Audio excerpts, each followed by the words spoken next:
நாளைக்கான வீடியோ தாங்க வந்திருக்கு. வீடியோ வந்து சூப்பரா இருந்துச்சு அப்படின்னு தாங்க சொல்லணும். அதாவது நம்ம வள்ளி அம்மாவ வந்து எல்லாருமே அந்த இடத்துல வந்து கல்யாணத்தில வந்து ஓரங்கட்டுறாங்க அப்படின்னு தாங்க சொல்லணும். அது என்ன ஏதுன்னு பார்க்குறப்போ சேனல் மட்டும் மறக்காம லைக் அண்ட் சப்ஸ்கிரைப் மட்டும் பண்ணிருங்க. ஃபர்ஸ்ட்டு எடுத்த உடனேயுமே வந்து கல்யாண மணமேடையில வந்து பொண்ணு, மாப்பிள்ளை 2 பேருமே இருக்கிற மாரி தான் காட்டிக்கிட்டு இருக்காங்க. அப்போ வந்து மாலையெல்லாம் மாத்திக்கோங்க அப்படிங்கிற மாரி சொன்னோனே 2 பேருமே அந்த இடத்துல மாலையெல்லாம் மாத்திக்கிட்டு இருக்காங்க. அப்போ பார்த்துக்கிட்டோம்னா பொண்ணு, மாப்பிள்ளைக்கு எல்லாருமே வந்து நீங்க வந்து சந்தனம், குங்குமம் எல்லாம் வச்சு விடுங்க அப்படின்னு சொல்லிட்டு ஐயர் வந்து சொல்றாங்க. அப்போ வந்து நம்ம வீரா இருக்காங்கல்ல, அவங்க வந்து, "அம்மா வாங்கம்மா" அப்படிங்கிற மாரி சொல்லி கூப்பிடுறாங்க. உடனே வள்ளி வந்து நெனச்சுக்கிறாங்க, நம்மள தான் அம்மான்னு சொல்லிட்டு பாசமா வந்து முதல் மரியாதை பண்றதுக்காக கூப்பிடுறா போல அப்படின்னு சொல்லிட்டு அவங்க 2 ஸ்டெப் எடுத்து வைக்காங்க. எடுத்து வச்ச உடனே பார்த்தா டக்குனு அவங்க உண்மையான அம்மா வந்து, "அம்மா உன்னைய தாம்மா கூப்பிடுறேன், வாம்மா" அப்படிங்கிற மாரி சொன்னோனே லட்சுமி வந்து அந்த இடத்துலேருந்து போற மாரி காட்டுறாங்க. இங்கிட்டு பார்த்தா நம்ம இவங்களுக்கு வந்து பயங்கரமான ஒரு மனசு வலி வந்த மாரி ஆயிட்டாங்க. யாரு நம்ம வள்ளி வந்து, நம்மள அம்மான்னு கூப்பிட்டா நம்ம போனோம். கடைசியில வந்து இப்ப அவங்கள கூப்பிட்டாளே, சரி இருக்கட்டும் அப்படின்னு சொல்லிட்டு அவங்க அமைதியா இருக்காங்க. இது எல்லாத்தையுமே விஜி வந்து நோட் பண்ணிக்கிட்டு இருக்காங்க. இதுதான் சரியான நேரம். இந்த கல்யாணத்தில ஏதாவது பிரச்சனைய உண்டு பண்ணிற வேண்டியதான் அப்படிங்கிற மாரி சொல்லிட்டு, நம்ம வள்ளிகிட்ட வந்து சொல்றாங்க. "அத்த என்ன அத்த, உங்கள என்னதான் இருந்தாலும் 2ஆம் பட்சமா தான் பார்த்துக்கிட்டு இருக்காங்க. ஃபர்ஸ்ட்டு பட்சம் வந்து அவங்க அம்மா தான். சொந்த அம்மா தான். என்னதான் இருந்தாலும் நீங்க சொந்த அம்மா கிடையாதுல்ல" அப்படிங்கிற மாரி சொல்லிக்கிட்டு இருக்காங்க. உடனே அந்த இடத்துல நம்ம வள்ளி வந்து சொல்றாங்க, "அப்படியெல்லாம் கிடையாது. என்னை எப்பவுமே வந்து என் வீரா வந்து விட்டுக் குடுக்க மாட்டான். என் வீரா வந்து என்னைய அம்மா அம்மான்னு வாய் நெறைய கூப்பிடுவா" அப்படிங்கிற மாரி சொல்றாங்க.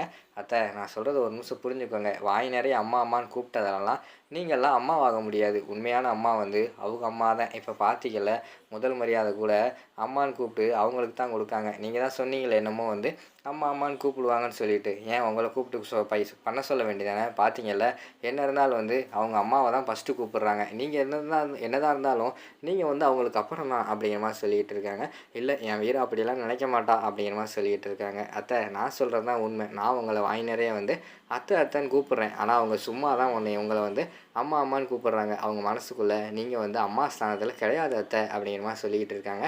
இது எல்லாத்தையுமே கேட்டவுடனே வள்ளிக்கு வந்து ரொம்ப மனசு கஷ்டமாயிருது. ஒரு மாதிரி அமைதியாவே நின்னுகிட்டு இருக்கிற மாரி காட்டுறாங்க. அடுத்து வந்து லட்சுமி போய் அந்த இடத்துல சந்தனம், குங்குமம் எல்லாமே வச்சு விடுற மாரி தான் காட்டிக்கிட்டு இருக்காங்க. அதுக்கடுத்து பார்த்தா டக்குனு வந்து நம்ம இவங்க வீரா இருக்காங்கல்ல, அடுத்து உடனே வந்து வள்ளிய கூப்பிட்டுறாங்க. "அம்மா வாங்கம்மா" அப்படிங்கிற மாரி சொன்னோனேயும், சரி எதுக்கு வேற யாராவது கூப்பிட்டுருவாங்க போல அப்படின்னு சொல்லிட்டு வள்ளி வந்து அமைதியா இருக்காங்க. "வள்ளியம்மா உங்கள தான் கூப்பிட்டேன் வாங்கம்மா" அப்படிங்கிற மாரி சொல்றாங்க. உடனே வள்ளி வந்து விஜிகிட்ட சொல்லிட்டு போறாங்க. "பாத்தியா என் வீரா வந்து என்னை எப்பயுமே விட்டுக் குடுக்க மாட்டா. பாத்தியா உடனே என்னைய அடுத்து கூப்பிட்டாளே" அப்படிங்கிற மாரி சொல்லிட்டு சந்தோஷமா போறாங்க. "ஏய் வீரா நல்ல வேளை என்னைய கூப்பிட்ட. எனக்கு வந்து ரொம்ப கஷ்டமா போயிருச்சு. என்னைய நீ ஒதுக்கி வைக்கிறேன்னு சொல்லிட்டு" அப்படிங்கிற மாரி சொல்லிக்கிட்டு இருக்காங்க. "அம்மா யாரும்மா சொன்னது? எனக்கு நீங்க எந்த அளவுக்கு முக்கியம்னு சொல்லிட்டு உங்ககிட்டயே நான் சொல்லியிருக்கேன்ல. அப்படி இருக்கும்போது ஏன் மனசுக்குள்ள தேவையில்லாதெல்லாம் போட்டு நீங்க வந்து நெனச்சுக்கிட்டு இருக்கீங்க? போய் நீங்க வந்து சந்தன குங்குமம் வச்சு அவங்களுக்கு வந்து ஆசீர்வாதம் பண்ணுங்க. பெரியவங்கலாம் ஆசீர்வாதம் பண்ணா தான் நல்லா இருப்பாங்க" அப்படிங்கிற மாரி சொல்லிக்கிட்டு இருக்காங்க. சரிம்மான்னு சொல்லிட்டு அவங்க வந்து அந்த இடத்துல ஆசீர்வாதம்லாம் பண்ணிக்கிட்டு இருக்காங்க. இங்கிட்டு பார்த்தா நம்ம விஜய்க்கு வந்து பயங்கரமான கடுப்பாயிருது. என்னடா ஏதாவது ஒரு பிளான் பண்ணி ஏதாவது இந்த மனஸ்தாபத்த உண்டு பண்ணி கல்யாணத்தில குளறுபடி பண்ணிடலான்னு பார்த்தா பண்ண முடியலையே. சரி இருக்கட்டும். வேற ஏதாவது சிக்கும் அப்படின்னு சொல்லிட்டு, அவங்க ஒரு பக்கம் வந்து அமைதியா இருக்கிற மாரி தான் காட்டிக்கிட்டு இருக்காங்க.